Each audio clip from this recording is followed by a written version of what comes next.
வணக்கம் தமிழா. தாவேகாக வெற்றி பெற்றதுக்கான காரணம் என்ன தெரியுங்களா? 3 காரணம். ஆண்ட கட்சியும் ஆள போகிறேன்னு சொல்லிட்டு இருந்த துடிச்ச கட்சியும் தான் காரணம். அதை பற்றி சொல்லணும்னா திமுக, அதிமுக, நாம் தமிழர் கட்சி, இவங்க 3 பேர் மேலேயும் மக்கள் வெறுப்பை பயங்கரமாக காட்டிட்டாங்க. அது நம்மளுக்கு எல்லாமே தெரிஞ்சுது. என்ன வெறுப்புனா, திமுக குடும்ப அரசியல், தான் குடும்பம் மட்டுமே நல்லா இருக்கணும், எப்படி தான் குடும்பத்தில் இருக்கவங்களே சிஎம் ஆகணும், துணை முதல்வர் ஆகணும், எம்பி ஆகணும், எம்எல்ஏக்கள் ஆகணும், அந்த தீய எண்ணத்தால் அந்த கட்சி அழிய போச்சு. ரவுடிசம் ரொம்ப அதிகம். ரவுடிசத்தின் உச்சமாக திமுக இருந்துச்சு. எல்லாத்த விட அசிங்கம் எதுன்னு கேட்டால் அதிமுக.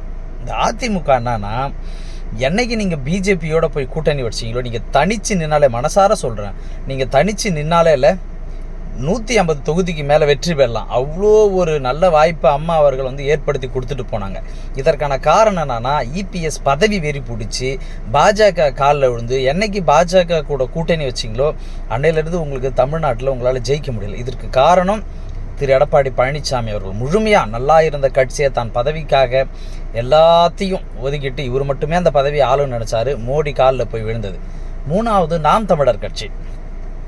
என்னைக்கு நீங்கள் பெரியாரை அசிங்கமாக திட்ட ஆரம்பிச்சிங்களோ அன்னைக்கே உங்கள் கட்சி ஜீரோவாகிடுச்சு. நல்லா இருந்த கட்சி, நல்லா வளர்ந்து வந்த கட்சியை கெடுத்தது யாராலனா உங்கள் வாயால் தான். தமிழ்நாட்டை பொறுத்த வரைக்கும் தந்தை பெரியார் என்பவர் ஒரு மிகப்பெரிய பகுத்தறிவாதி அப்படின்னு சொல்லிட்டு எல்லா சாதாரண மக்களுக்கு எல்லாத்துக்கும் தெரியும்.